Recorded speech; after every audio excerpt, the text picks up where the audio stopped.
Abdullah ibn Busr Peygamberimizin sahabası aytdı.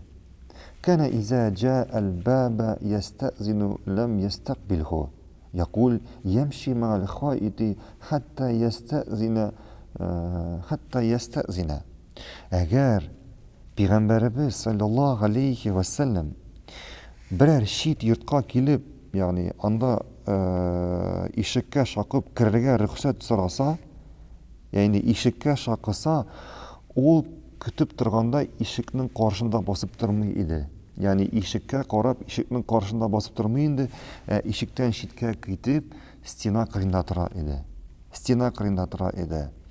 فَيُؤْذَنَ لَهُ أَوْ يَنْصَرِفْ. Әгәр аңа рөхсәт итсәләр, керә торган булган, әгәр инде рөхсәт итмәсәләр, кире борылып китеп бара торган булган. Бу хадис безне башка өйгә килеп, ничек итеп кирергә рөхсәт сорауны өйрәтә. Рөхсәт сорауны өйрәтә. Allah subhanahu wa ta'ala Qur'anda ayta: "Ya ayyuhallazina amanu la tadkhulu buyutan ghayra buyutikum hatta tasta'nisu wa tusallimu ala ahliha." Ey iman китерген бәндәләр, әгәр башка йортка килсәгез, аларга сәлам бирмичә һәм рөхсәт сорамыйча кирмәгез. Аларга сәлам бирмичә һәм рөхсәт сорамыйча кирмәгез. Шуңа күрә әгәр шит йортка килдек икән, беренче сәлам биреп рөхсәт сорау кирәк. Мәсәлән, ассаламу алейкум адхул. Сәлам сезгә, ягъни салам алейкум, миңа кирергә ярыймы? Кирсәм буламы? Шулай итеп 3 тапкыр сораганнан соң рөхсәт итәләр икән, керәсең. Рөхсәт итмиләр икән, 3 тапкыр сораганнан соң китеп бара кирәк. Инде теге сине ишетмиләр икән, шакырга кирәк. 3 тапкыр шакырга ярый. 3 тапкыр шакып, әгәр дә ачмасалар, я инде бар кит дип әйтәләр икән, борылып китәргә кирәк.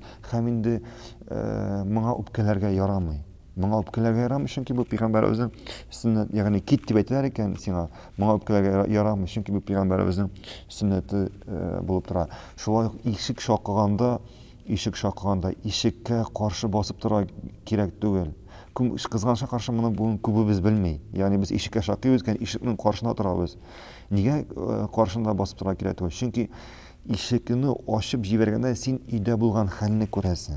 Ягъни бу кешенең өендә хатыннары, инде кызлары, өйдәге киемнән йөрергә мөмкин. Һәм инде башка нәрсә булган ки, ул аның өе, ягъни шуңа күрә ишекне шакыганда ишектән борылып, инде кырда торырга кирәк.